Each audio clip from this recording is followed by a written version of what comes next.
The hum of the servers was a constant, unseen presence, a low thrumming pulse within the sterile heart of Amazon's data archive. It was late, the kind of late where the only illumination came from the monitor's glow, and forgotten coffee cups stood sentinel on Sarah's desk. Then she found it, an uncatalogued security feed, dormant for 2 years, marked with a flickering power anomaly. A quick diagnostic test, a surge of adrenaline, and the grainy footage flickered to life. It was July 28, 2023, a sweltering Texas evening, inside a decommissioned auxiliary storage unit. The camera, positioned in a blind spot, captured something chilling. Alex, the unassuming logistics manager, not fleeing, but methodically loading high-value inventory into unmarked containers. He wasn't alone. Another figure, indistinct but undeniably present, guided the operation. In that single, silent reel, 2 years of desperate searching, of shattered lives, of unanswered questions, distilled into a devastating truth. The sheer audacity of it, the calculated orchestration playing out in a forgotten corner of the massive fulfillment center, was a violation that went beyond mere theft. It was a betrayal of trust, a meticulously planned vanishing act staged in the shadows, leaving only ghosts and the echo of $27 million gone.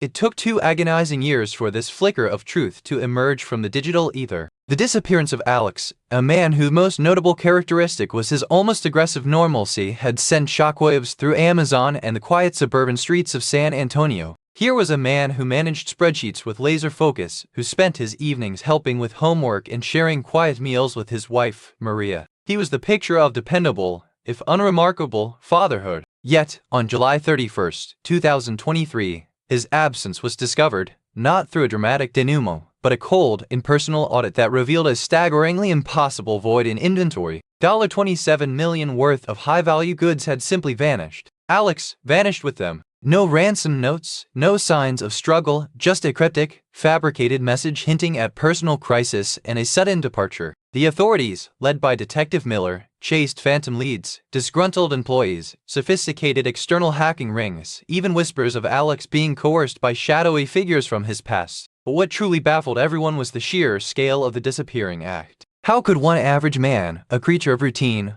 orchestrate the removal of millions in merchandise without a trace, without a single witness, leaving behind only digital dust in a family consumed by the unanswerable? No one could imagine that the truth was not a desperate flight, but a meticulously crafted escape, a deception so profound it had kept him hidden for 2 long years. The revelation from that rediscovered security footage was profound and terrifying. It shifted the narrative from a simple, albeit massive, theft and disappearance to a calculated, large-scale international fraud. The man everyone had dismissed as a quiet cog in the Amazon machine was, in fact, the architect of a sophisticated criminal enterprise. Sarah, with her unwavering focus and a mind that saw patterns where others saw chaos, had finally unearthed the piece of evidence that unraveled the mystery. The footage didn't just confirm Alex's involvement, it exposed his meticulous planning, his chilling collaboration with a former contractor, Marcus Thorne, and the sheer nerve it took to use a forgotten camera's blind spot as his final staging ground. This wasn't just about stolen electronics, it was about layers of deception stacked one upon another, a hidden world operating beneath the polished surface of corporate efficiency. The prompt is the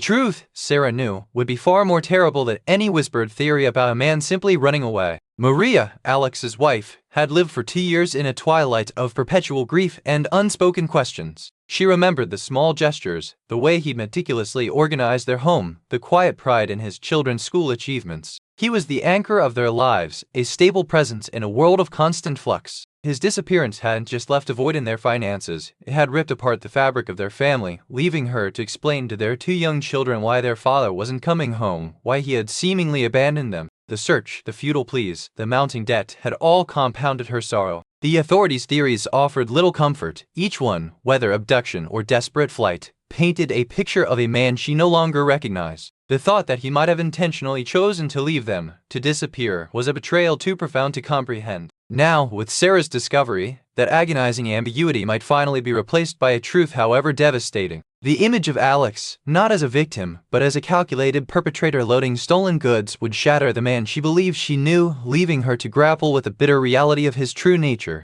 It was a pain that multiplied the collective suffering of all families touched by such inexplicable losses, a stark reminder of the unseen fractures that can lie beneath ordinary surfaces. This is more than just a story of a disappearance and a theft. It's a descent into the chilling depths of human deception, a case that proves the most dangerous threats can often wear the most unassuming faces. What began as a perplexing puzzle, a ghost in the machine, has finally yielded its horrifying secrets thanks to the relentless pursuit of truth by one woman. We've seen the meticulous planning, the cold execution, and the devastating fallout for those left behind. But the story isn't over. What further layers of this elaborate scheme are yet to be uncovered? How deep does this conspiracy run? We're just scratching the surface, and the truth is more shocking than anyone imagined. Stay with us as we peel back the layers of the full, unvarnished reality of how the Venus developed from heaven and with that secret camera truly revealed. Where are you watching from today? Let us know in the comments below. Alex truly was a ghost in the machine, a man so deliberately unremarkable he practically dissolved into the background of Amazon's colossal operations. At 35, his was a face you'd forget the moment he turned away, perpetually framed by the neutral gray of office lighting.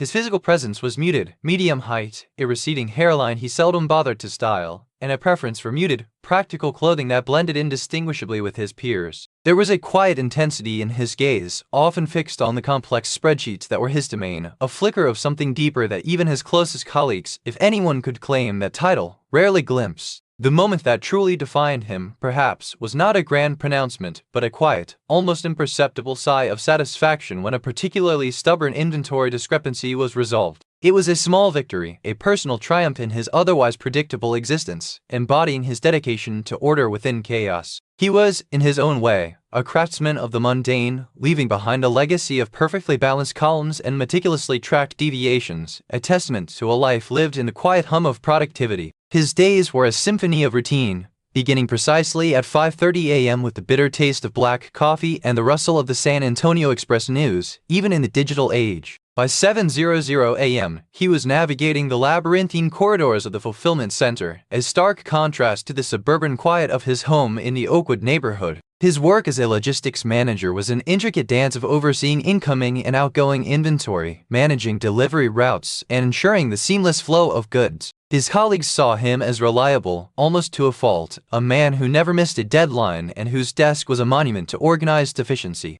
David Chen, his superior, often remarked on Alex's almost robotic precision, grumbling about how Alex's unwavering adherence to protocol could sometimes stifle innovation. Yet, beneath the placid surface, Alex harbored a quiet resentment, a simmering discontent that he was perpetually overlooked for promotions. His dedication met with a predictable platitude. Evenings were a cherished respite, filled with the comforting chaos of homework with his two young children, Lily and Tom, and quiet dinners shared with his wife, Maria, his anchor in a world that often felt adrift. His ritual of carefully setting out their school clothes the night before, a small act of love and order, was a testament to his deep-seated need for control and his profound commitment to their well-being. Alex's defining trait was an almost aggressive normalcy, a carefully constructed facade of quiet dependability. Yet, beneath that unyielding surface, lay a complex individual driven by a potent cocktail of unmet ambition and a gnawing sense of being undervalued. His colleagues described him as principled, even rigid, recalling instances where he'd meticulously corrected minor procedural errors by others, not out of malice but from an ingrained respect for order. Maria, in quieter moments, often spoke of his unwavering integrity, his quiet refusal to compromise on his values, even when faced with small temptations or shortcuts. She remembered a time when a significant personal debt, accrued from a youthful gambling indiscretion, a period he rarely spoke of but had evidently worked hard to overcome, had threatened to derail their finances. Alex had worked double shifts for months, eschewing any personal wants to ensure their family's stability,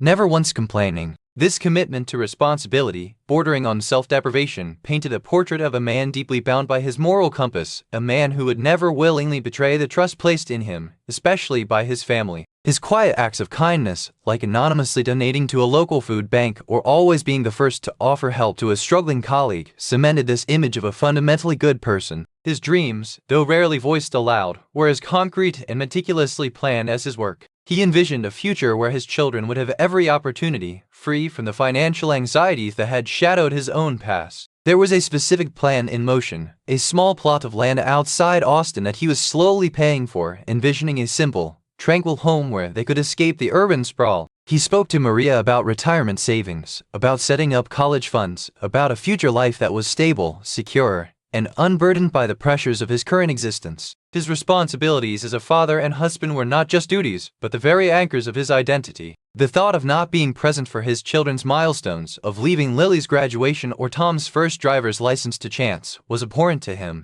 He was a man deeply rooted in his commitments, his future aspirations intrinsically tied to the lives of his loved ones, making any notion of voluntary disappearance an almost preposterous paradox. The enigma of Alex's disappearance is the profound chasm between the man everyone believed him to be and the architect of a $27 million heist. His absolute commitment to routine, his meticulous nature, his deep-seated sense of responsibility towards his family, all painted a picture of a man utterly incapable of such a betrayal. The absence of any indication of dissatisfaction, depression, or even a flicker of yearning for an escape makes his vanishing act not just baffling, but fundamentally impossible according to the Alex everyone knew. He was the steady hand, the predictable constant. To imagine him orchestrating such a complex deception, abandoning his wife and children to a life of uncertainty and grief, is to fundamentally misunderstand the core of his character as perceived by those closest to him. His very predictability became the ultimate camouflage, a testament to how deeply ingrained his persona of normalcy had become, making his ultimate vanishing act the greatest betrayal of all, leaving behind an unfillable void and an even deeper mystery. The sin it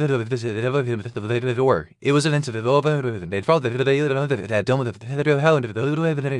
From the I-37, it appeared as a vast, impersonal entity, its countless windows reflecting the indifferent Texas sky. Inside, the air itself hummed with a relentless, electric energy, the combined noise of conveyor belts, sorting machines, and the ceaseless, low thrum of server farms. Navigating its corridors was like traversing a city within a city, each bay a district, each loading dock a gateway to the outside world. The sheer scale was disorienting, a carefully engineered maze designed for maximum efficiency, which, for someone like Alex, a man who found comfort in order, was both a challenge and a meticulously charted territory. His territory, specifically, was tucked away on the periphery, overseeing the logistical labyrinth of auxiliary storage units, a place less trafficked, less directly visible, and therefore, a perfect void. The summer of 2023 was a particularly brutal one for South Texas. These bled into weeks of oppressive heat, the kind of heat that shimmered off the asphalt and clung to the air, heavy and still. Alex's life, for the most part, was as predictable as the desert sun. His days began before dawn, a stark contrast to the humid stillness of his Oakwood neighborhood home, and ended long after sunset within the cavernous expanse of the fulfillment center. This was an era where technology had lulled many into a false sense of security. Smartphones were ubiquitous, smart homes were becoming commonplace, and the internet was an extension of daily life. Yet,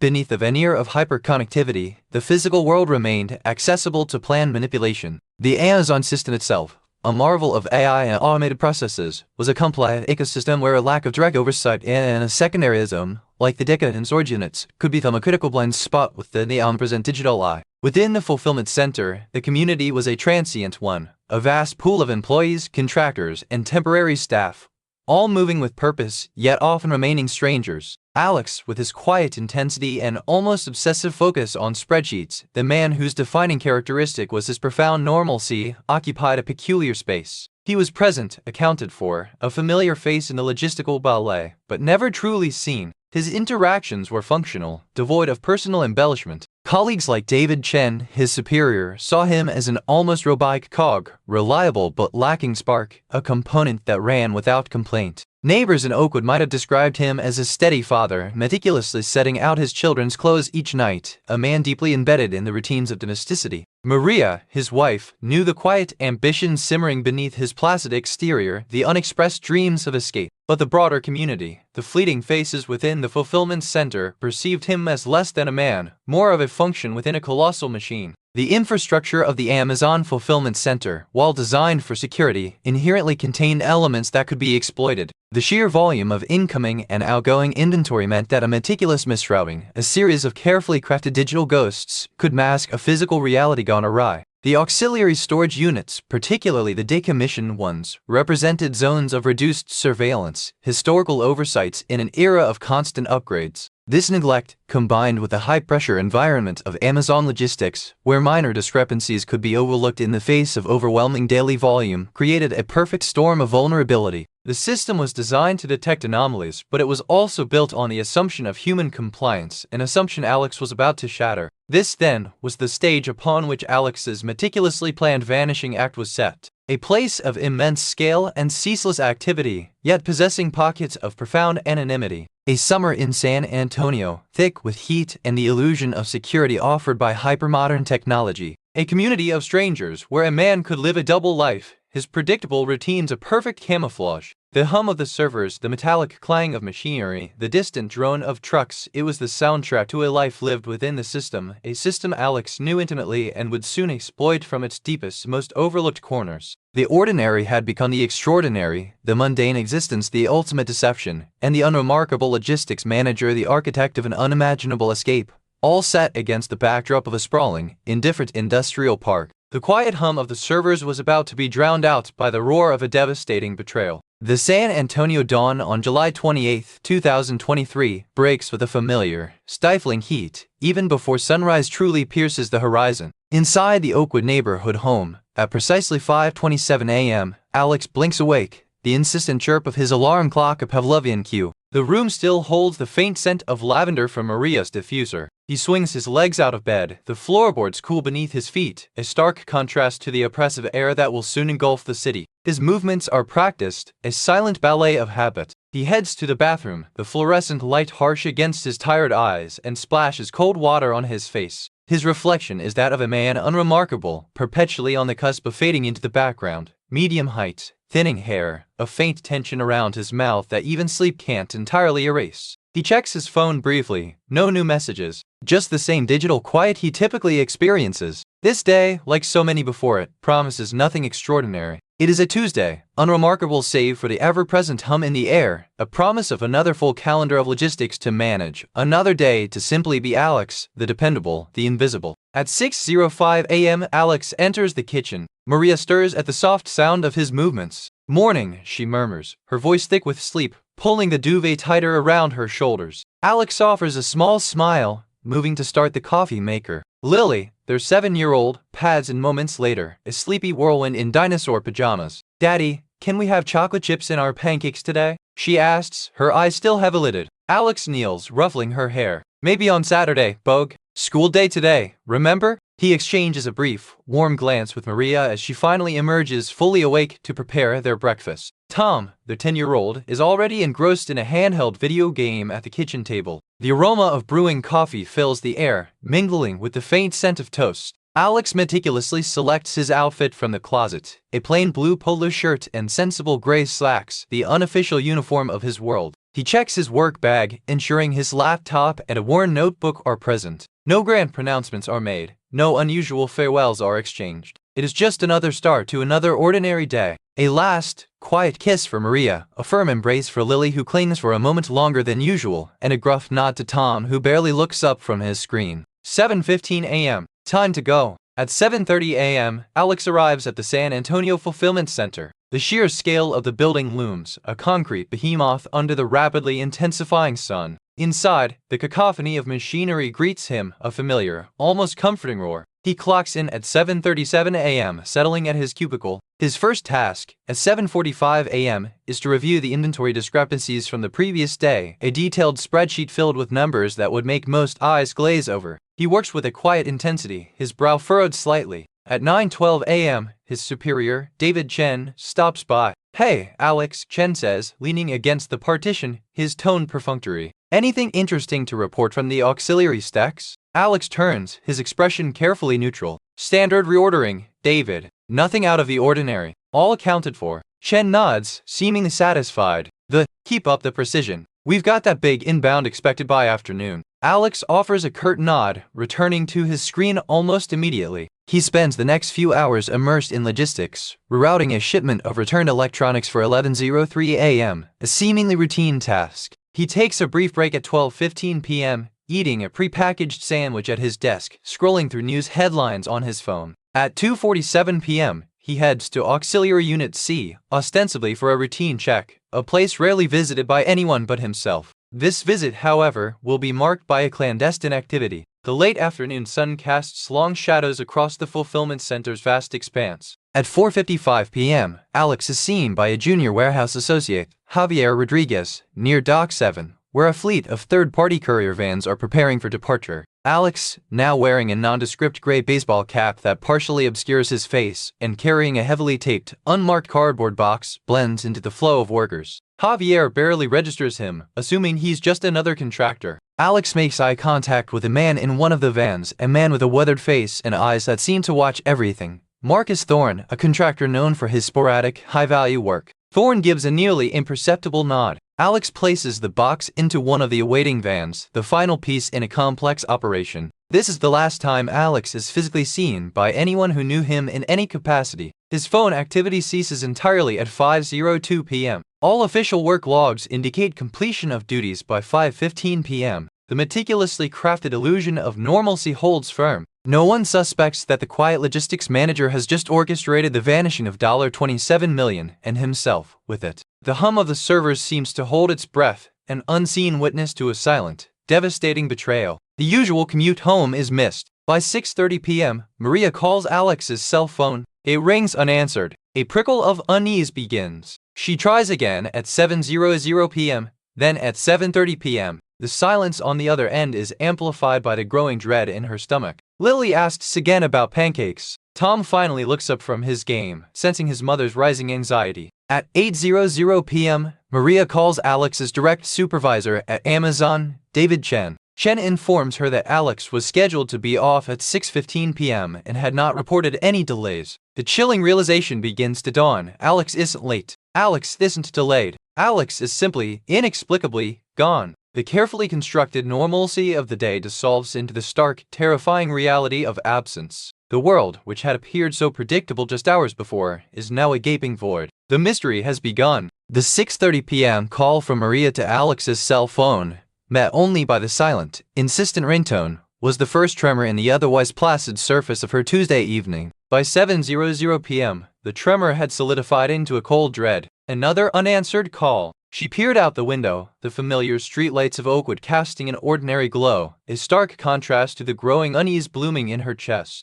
Lily, sensing her mother's distraction, tugged at her sleeve, asking about pancakes again. Tom, his eyes still glued to his game, gave a dismissive grunt. Maria tried to rationalize it. Alex's phone was always dying. He'd probably forgotten to charge it or got caught up in a late shipment. But a deeper, more primal instinct whispered otherwise. By 7:30 p.m., her attempts to reach David Chen, Alex's supervisor, began. Chen's brief, detached confirmation that Alex should have been off hours ago and hadn't reported any delays was the first chink in her armor of denial. The growing silence from Alex, once a symbol of his quiet dependability, had now become a terrifying void. Her anxiety was no longer a flutter, but a suffocating weight. At 8:05 p.m., Maria, her voice trembling, dialed 911. "My husband, Alex Garcia, he's gone," she choked out, the words barely comprehensible. The dispatcher's calm, professional tone was a jarring counterpoint to her panic. "Mom, have you tried contacting him directly? Sometimes adults have their own reasons for not being immediately available." Maria stammered. "I've called him 10 times. He's never like this. Never. He's always home by now. He's our anchor." She provided Alex's vital statistics, height, build, last known clothing, her voice rising with each detail. The dispatcher finally agreed to log a missing person report. Meanwhile, across town, a similar sense of dread was beginning to unfurl. Alex's unusual absence from the fulfillment center had been noted, but it wasn't until the end of the shift, and then the subsequent unanswered calls and texts, that the alarm bells truly began to ring for his colleagues. David Chen, initially dismissive, started to feel a prickle of unease as Maria's frantic calls continued. The sheer impossibility of Alex vanishing, coupled with the scale of his responsibility within the center, meant that this wasn't just another walk-off. By 9:00 p.m., the San Antonio Police Department had assigned Officer Miller, a seasoned detective with a reputation for thoroughness, to the Alex Garcia case. Miller, initially viewing it as another domestic dispute or voluntary disappearance, took the call from Maria, listening patiently as she reiterated her fears. He noted Alex's routine, his lack of known enemies or significant debts, and the fact that his car was still parked at the fulfillment center. Without any immediate signs of foul play or forced entry at the Garcia residence, he initiated standard missing person protocols, canvassing the neighborhood, pulling initial security footage from public cameras near the house and the fulfillment center, and attempting to ping Alex's phone, which had gone dead hours ago. The initial theory leaned towards accidental harm or a sudden personal crisis leading to an impulsive flight. Miller began building a preliminary timeline, meticulously piecing together Alex's last known movements based on Maria's account and the limited data available. The next 48 hours were a blur of intense activity and mounting frustration. Officer Miller expanded the search, coordinating with Amazon's internal security to review surveillance footage from the fulfillment center. The sheer scale of the facility made the task daunting. While footage showed Alex leaving his cubicle and heading towards Auxiliary Unit C, there was a gaping blind spot for a crucial period. The first pieces of concrete evidence were scarce. Alex's personal car remained untouched, his desk was impeccably organized, and his company phone was untraceable. No witnesses reported seeing him leave the premises. No suspicious vehicles were noted entering or exiting during the critical time frame. The initial theories of an accident or voluntary departure started to buckle under the weight of the lack of any supporting evidence. Maria lived in a state of hypervigilance, each unanswered phone call a fresh stab of fear, while Miller felt the growing pressure that the golden hours for finding Alex alive were rapidly closing with no discernible clues. As the initial 72-hour mark approached, Alex Garcia remained a ghost. The limited surveillance footage from the fulfillment center offered no clear escape route. His colleagues at Amazon, including David Chen, were interviewed, painting a consistent picture of a quiet, unremarkable employee. The police discovered Alex's history of gambling debts from his youth, a detail Maria had mentioned with shame but dismissed as a resolved issue. This opened a new avenue of investigation, potential coercion or a relapse into old habits, perhaps leading to a desperate flight. However, any financial dealings related to this, or to any sophisticated planning, were buried deep within encrypted channels that were beyond the immediate reach of a standard missing person investigation.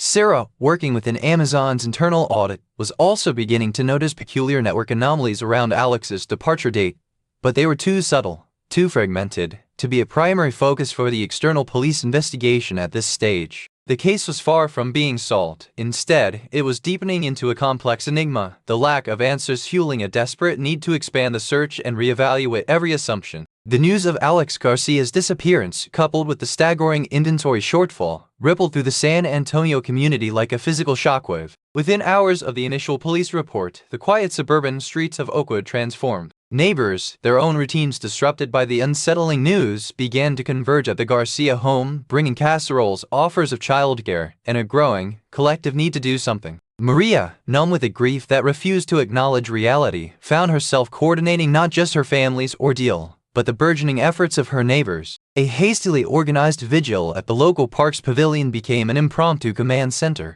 Flyers bearing Alex's unremarkable, yet now tragically significant, face were printed at a local copy shop, stapled to telephone poles, and distributed house to house by a growing band of volunteers. A diverse mix emerged, retirees with time on their hands, local business owners donating supplies, and young adults eager to help, forming specialized groups. Divers from the local scuba club offered to search local waterways, while avid hikers and cyclists volunteered to patrol the extensive rural outskirts of Bexar County. A dedicated group of parents organized to support Maria's children, Lily and Tom, providing a semblance of normalcy amidst the chaos, their shared determination solidifying the community's resolve. The initial urgency was fueled by a desperate hope, a collective belief that Alex could still be found, that this was just a terrible misunderstanding. Simultaneously, the official response ballooned from a single detective to a task force. Detective Miller, overwhelmed by the scale of the emerging situation, found himself coordinating with multiple agencies. The Bexar County Sheriff's Department,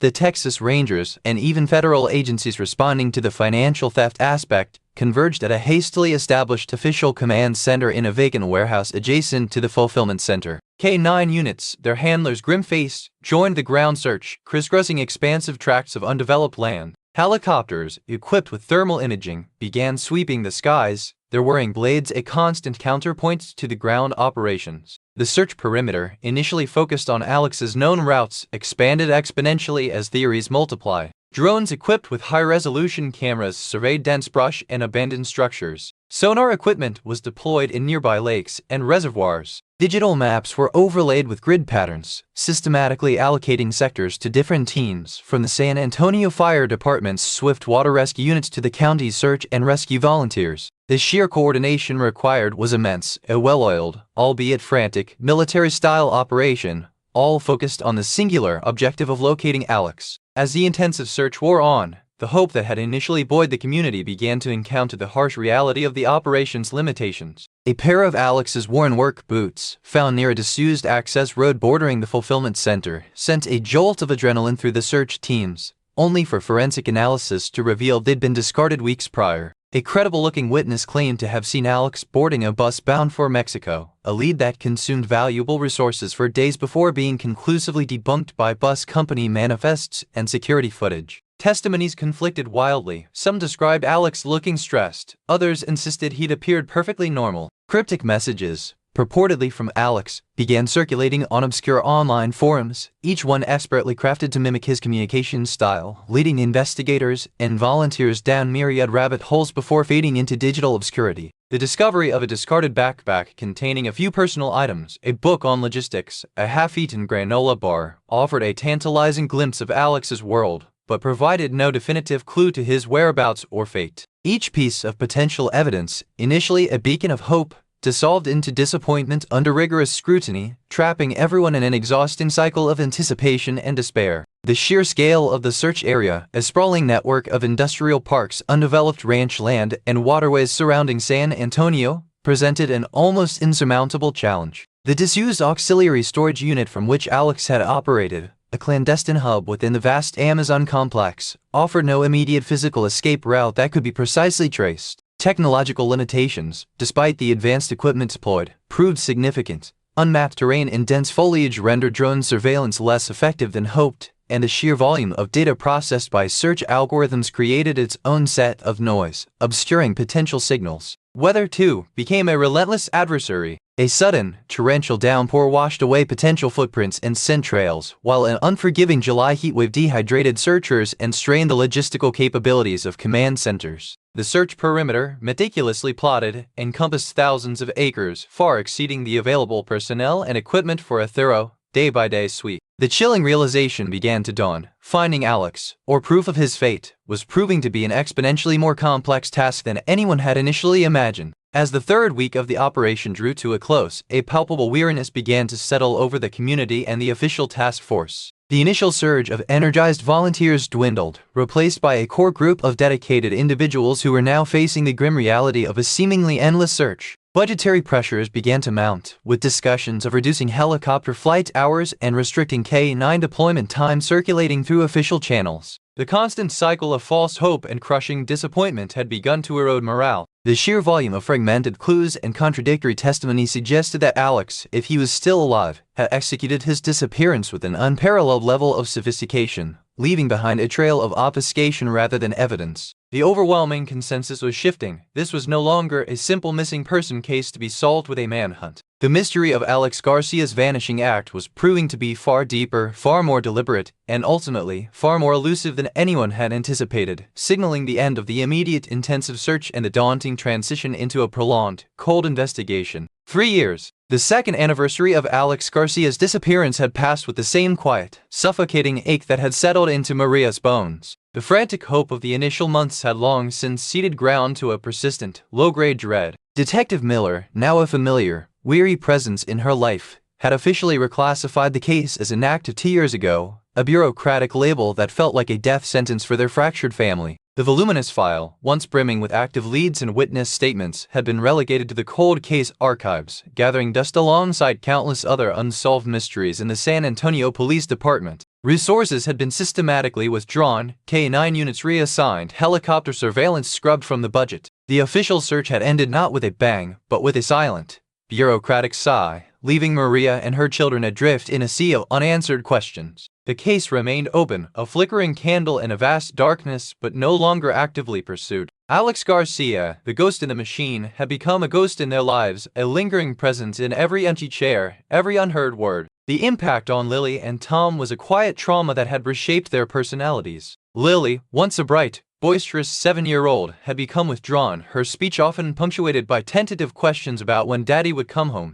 Tom, 11 now, had developed a fierce, protective shell, often lashing out at anyone who dared to pity his mother or speak of his father in hushed, uncertain tones. Had taken on a premature sense of responsibility, his youthful exuberance replaced by a grim determination to be the man of the house. Maria herself existed in a state of perpetual limbo. She meticulously observed every anniversary of his disappearance, the date a summer marker of their unraveling. Each year, she'd place a single white rose on his side of the bed, a silent ritual of remembrance and a desperate plea for clarity. The shared grief, which had initially bonded her with Alex's parents and a few close friends, had also sowed seeds of discord. Some, unable to bear the prolonged uncertainty, had drifted away, unable to reconcile the dependable husband and father they knew with the phantom who had vanished, leaving only devastation. Others, like Maria, were consumed, their lives tethered to the hope of a resolution that seemed increasingly impossible. The internet, however, had embraced Alex's story with a voracious appetite. The initial media buzz had long faded, but a dedicated online community had bloomed. Podcasts like the San Antonio Shadow and Logistics of Lost dissected every known detail, building elaborate theories around Alex's supposed clandestine life. Forums buzzed with speculation about everything from elaborate alien abduction scenarios to Alex being a deep-cover operative who had executed his mission and vanished. Amateur sleuths pored over grainy satellite images of the fulfillment center, dissecting every disused structure, convinced that Alex had a hidden bunker or an escape tunnel. For Maria, this public fascination was a double-edged sword. While some online discussions offered genuine empathy and shared hypotheses, others were morbidly speculative, treating her family's tragedy as morbid entertainment. She sporadically checked these forums, a masochistic ritual, sometimes finding a glimmer of a new perspective, often only to be met with cruel, baseless accusations or a stark reminder of the public's insatiable curiosity. The sheer volume of online chatter amplified her own torment, blurring the lines between verifiable fact and wild conjecture. Driven by a desperate need for answers that the official channels had ceased to provide, Maria had poured what little savings remained into hiring private investigators. The first, a gruff ex-cop named Sal, had chased every lead, from tracing the purported movements of a suspicious courier van to investigating former Amazon employees with known associates in international trade. His efforts, however, yielded nothing but mounting bills and dashed hopes.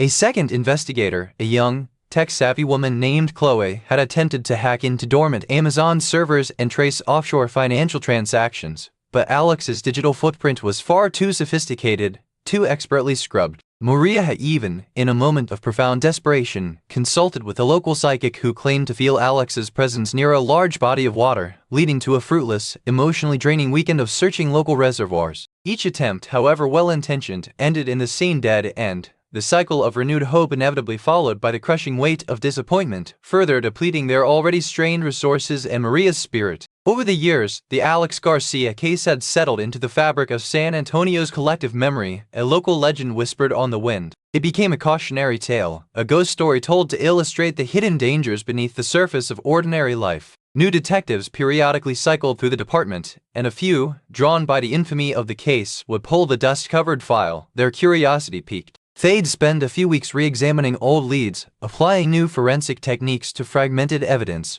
only to hit the same insurmountable walls. An anonymous tip, vaguely suggesting Alex had been spotted in Costa Rica, had briefly reignited hope 2 years ago, prompting the police to liaise with international authorities, but it ultimately proved to be a mirage. The case had transitioned from an active pursuit to a state of perpetual, unresolved waiting. It was a riddle that had become too complex, a wound that had refused to heal, a mystery so deeply embedded in the community that it felt less like a case and more like a permanent fixture, a testament to the enduring power of the unknown and the quiet disruption that a single, unremarkable man could unleash. But something shifted recently, a tremor in the digital earth, unheard by most, but a thrumming pulse to those who listened closely enough. It was the faintest echo of a nearly forgotten digital whisper, a ghost stirring in the machine's memory, about to break the years of silence. Sarah's fingers danced over the decommissioned server's interface, a familiar ballet of code and diagnostics. It was well past midnight within the sterile heart of Amazon's sprawling data archive. The hum of the servers, usually a comforting white noise, seemed to vibrate with an unusual resonance tonight, a subtle tremor that matched the growing unease in her gut. She was sifting through terabytes of archived footage from the San Antonio Fulfillment Center, a task born from a recent mandate to clean out legacy storage before a system-wide overhaul. It was a tedious, often fruitless endeavor, like searching for a single grain of sand on a vast, digital beach. Then, a flicker.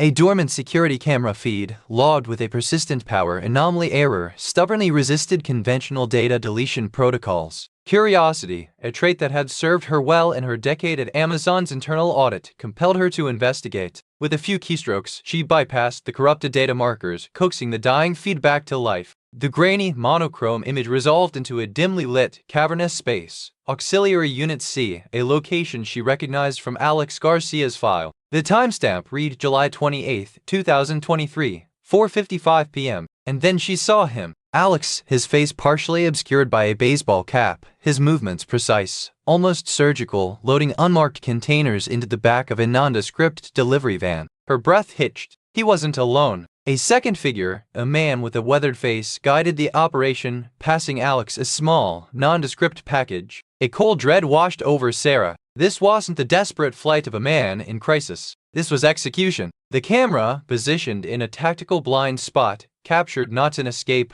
but a chilling, professional handover. The unmarked containers, crusted with what looked like residual warehouse dust, were stacked with an uncanny efficiency that spoke of prior preparation. The second man, whose face Sarah frantically ran through internal contractor databases, matched the profile of Marcus Thorne, a former liquidation specialist with known ties to black market electronics. Thorne's interaction with Alex was minimal yet significant. A curt nod, a brief, almost furtive exchange of a small, flat package. Sarah's heart pounded. The package. It confirmed her escalating suspicion. This wasn't just about stolen inventory. It was about a meticulously orchestrated exit plan, complete with false identities and likely, untraceable funds. The package Thor handed Alex was too small to be a weapon, too flat to be anything but cash or documents. The sheer audaciousness of it, Alex using a forgotten camera's blind spot as his final, brazen tableau, was breathtaking. The footage didn't simply confirm what many had suspected, Alex's involvement. It laid bare calculated precision, the chilling collaboration, and the unfathomable nerve required to orchestrate the $27 million vanishing act. It shattered the narrative of a missing person and revealed a master criminal. Sarah's initial shock gave way to a surge of adrenaline. She immediately isolated the footage, creating secure backups and running cross-references. The timestamps precisely aligned with Alex's last known movements within the fulfillment center, and crucially, with the time the majority of the missing inventory was unaccounted for. She accessed Thorne's contractor profile, noting his termination for irregular business practices 18 months prior to Alex's disappearance. The connection was undeniable, the pieces of the puzzle snapping into place with brutal clarity.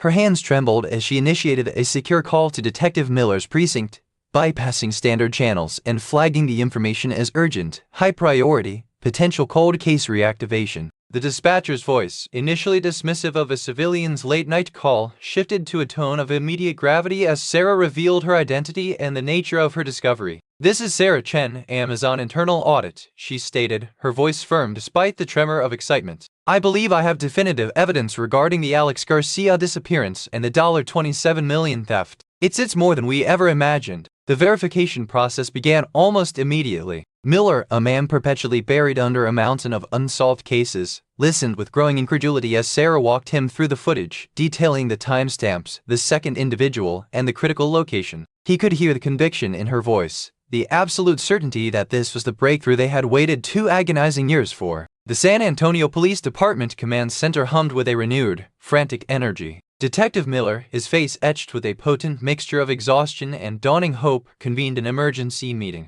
The Alex Garcia file, once a dusty tome relegated to the inactive section, was unceremoniously pulled from the cold case archives. Uniformed officers scrambled to secure new evidence, liaising with Amazon's legal and security departments under Miller's direct command. The captured footage was played and replayed, each frame meticulously analyzed by forensic specialists who confirmed its authenticity and Maya's initial assessment of the individuals and timeline. Sarah's role transformed from analyst to key witness, her technical expertise invaluable as investigators began reconstructing Alex's digital footprint from the ground up, focusing on the period leading up to July 2023. The sheer audacity of Alex's plan, now laid bare, shocked even seasoned detectives. The case was no longer a missing person investigation, it was a full-blown international fraud and conspiracy inquiry. The recovered evidence definitively proved Alex was not a victim, but the architect, and potentially the financier, of a massive criminal enterprise. The news hit Maria Garcia like a physical blow. The official call came at 3 a.m., Detective Miller's voice grave but laced with a newfound urgency.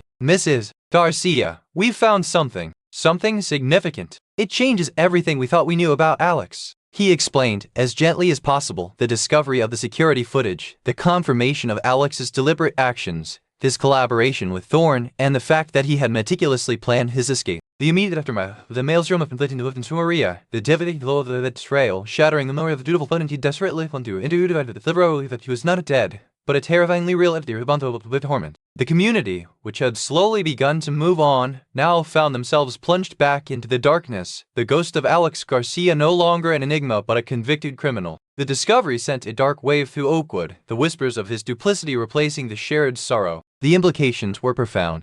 Alex's supposed victim had offered a shared grief, but his confirmed criminality introduced a new, more terrifying dimension of potential danger, a chilling reminder that even the most ordinary face could harbor the deepest, most destructive secrets, leaving everyone to wonder what other horrors lay hidden just beneath the placid surface of everyday life. The discovery of the intact security footage from the decommissioned auxiliary unit sent shockwaves through the San Antonio Police Department. Detective Miller, weary from years of dead ends in the Alex Garcia cold case, felt a jolt of adrenaline that hadn't coursed through him since his early days on the force. He immediately convened an emergency meeting at the precinct, pulling in key personnel from the original investigation and assembling a dedicated task force focused solely on reactivating the $27 million theft and disappearance. Sarah Chen, now leading Amazon's financial crime unit, became the linchpin, her technical prowess essential to untangling the digital labyrinth Alex had constructed. The task force wasn't just expanding the search, it was a complete reignition, armed with advanced data analytics, AI-driven pattern recognition software, and a directive to meticulously re-examine every shred of evidence through the lens of this new, undeniable proof.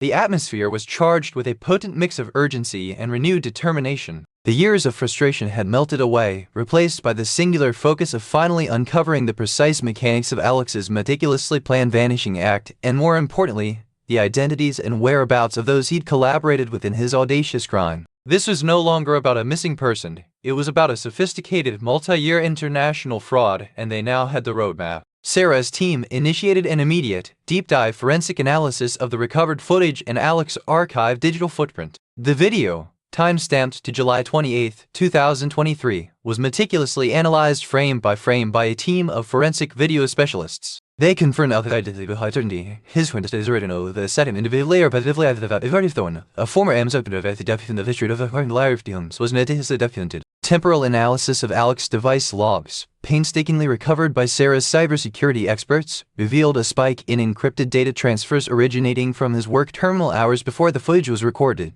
converging with the precise timing of the missing inventory's unaccounted for departure. DNA analysis confirmed Thorne's presence at a secondary staging area identified through the new investigation's expanded scope, connecting him definitively to the operation. This concrete, irrefutable evidence not only recast Alex as the perpetrator, but also identified a key accomplice, Thorne, painting a clearer picture of a carefully orchestrated, two-person operation rather than an individual's desperate flight. The gradual revelation was chilling. Alex hadn't disappeared, had executed his escape with chilling precision. With the new footage and Thorne's identification, previously disparate pieces of the puzzle began to click into place. The seemingly insignificant details from Alex's initial disappearance, his meticulous nature, his routine-driven life, the unusual power anomaly on the auxiliary unit's camera feed that had been dismissed as a glitch all coalesced into a coherent narrative of deliberate obfuscation. Old testimonies from Alex's colleagues, previously seen as confirming his unremarkable nature, were now recontextualized. David Chen's recollection of Alex's robotic precision and his quiet resentment of being overlooked hinted at a deep-seated dissatisfaction that fueled his criminal ambition.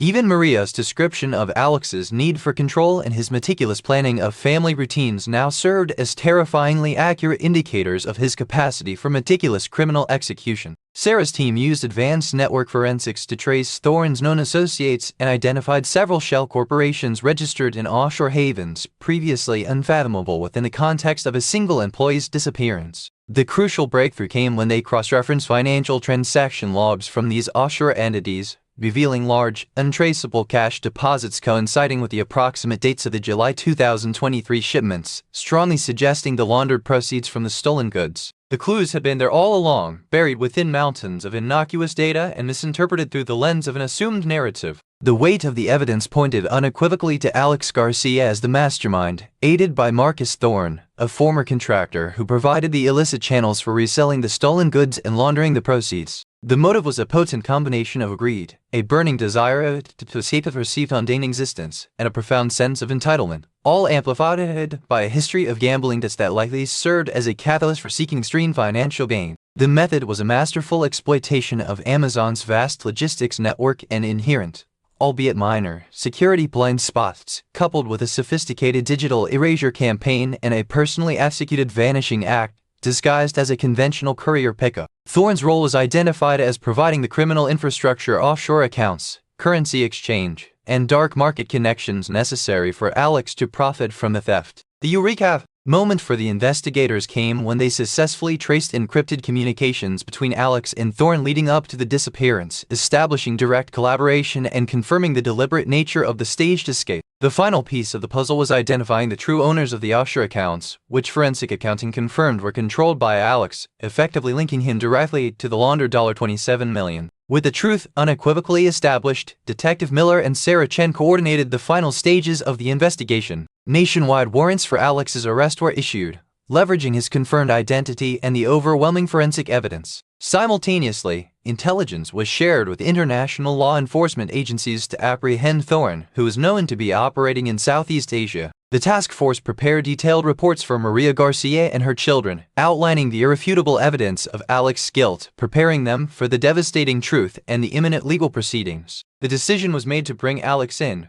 not through a dramatic manhunt, but through the systematic dismantling of his hidden life, piece by piece. The tension was electric. Everyone on the team understood the immense gravity of the revelations that were about to unfold, not just for the investigation, but for the families left reeling from Alex's calculated deception. The next chapter would bring not just the capture of a criminal, but the final, shattering revelation to those who had mourned a ghost. The hushed urgency that had gripped San Antonio for 2 years solidified into grim pronouncements as federal agents, working in tandem with Detective Miller and Sarah Chen, coordinated a rapid sweep. Marcus Thorne was apprehended without incident at Bangkok's Suvarnabhumi airport, his attempting to board a flight to an undisclosed destination thwarted by an alert embedded within international security databases. Simultaneously, an encrypted alert flashed across Sarah's secure terminal, confirming the successful freezing of Alex Garcia's offshore accounts, the bulk of the $27 million recovered, frozen before it could be further dispersed. The meticulous planning that had once defined Alex's criminal enterprise now worked against him, his digital breadcrumbs leading investigators directly to the hidden caches he believed were impregnable. The nationwide warrant for his arrest was enacted not through a dramatic pursuit, but a quiet, efficient lockdown of all known digital and financial presences. Within hours, Alex Garcia, the phantom logistics manager, was effectively a ghost again, but this time confined. The final confirmation came not from a dramatic confrontation, but from a quiet notification from federal authorities that Alex Garcia had been apprehended attempting to access funds through a compromised identity in Guadalajara, Mexico. His expression, captured in the mugshot Sarah briefly glimpsed, was not one of defiance, but of cold, calculating resignation. The immense crime, the years of deception, had unraveled with startling finality. Detective Miller sat across from Maria Garcia in the hushed stillness of his precinct office. The sterile room offered no comfort, only the stark reality of the evidence Sarah Chen's team had unearthed. He carefully presented the finalized reports, the recovered footage, the forensic financial analysis, Thorne's confession, and the undeniable digital trail leading back to Alex. Maria listened, her face a mask of shock and profound grief, her hands clasped so tightly her knuckles were white. The image of Alex, not her husband, but a criminal loading stolen goods, was a betrayal that cut deeper than his disappearance. Relief warred with horror as she absorbed the magnitude of his deception, the years of agonizing uncertainty now replaced by the crushing weight of his true nature. Lily and Tom, now 11 and 13, received the news privately, their reactions a complex tapestry of anger, confusion, and a deep, abiding sadness for the man they thought they knew, a man who had purposefully fractured their world. For Maria, the end of the mystery was not a celebration, but the start of a new, profoundly difficult journey of rebuilding trust and redefining her family's identity. The subsequent trial of Marcus Thorne was swift, his cooperation in exchange for a reduced sentence providing further damning evidence against Alex Garcia's intricate scheme. Thorne detailed the setup of the shell corporations, the acquisition of false identities, and the methods used to launder the funds, painting a chilling picture of a calculated operation driven by sheer avarice. Alex Garcia, appearing via video conference from Mexico where he was facing separate charges, offered no remorse, his calm demeanor during the proceedings a stark contrast to the devastation he had wrought. His conviction on multiple counts of grand larceny, conspiracy, and international fraud resulted in a sentence that would ensure he would never again walk freely. The legal process also triggered a comprehensive review of Amazon's internal security protocols, resulting in mandatory implementation of advanced AI-driven anomaly detection systems and more rigorous vetting of employees in sensitive positions. The community in San Antonio, initially stunned by the audacity of the crime,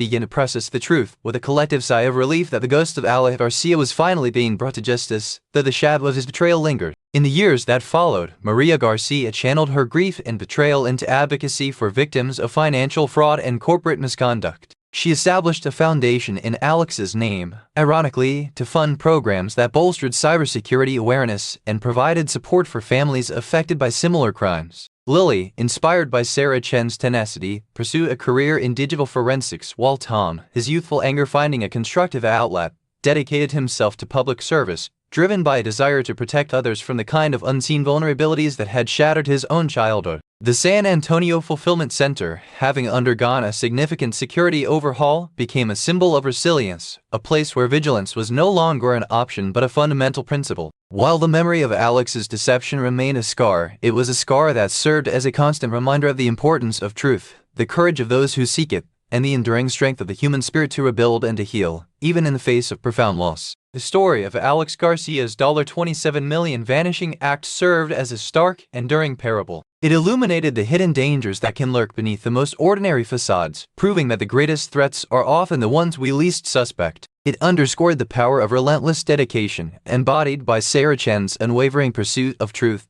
demonstrating that even the most sophisticated deceptions can be unraveled through meticulous investigation and cutting-edge technology. Ultimately, it was a testament to the fact that while the search for answers can be arduous and filled with pain, the illumination of truth, no matter how devastating, offers the only true path toward justice and the possibility of healing. For Maria, her children, and the wider community, the journey was a grim reminder that vigilance, empathy, and the steadfast belief in uncovering what is hidden are essential in navigating the complexities of the human heart and the systems we build, ensuring that the lost are remembered and the lessons learned are never forgotten. If you found this journey compelling, please like this video and subscribe to our channel for more true crime investigations.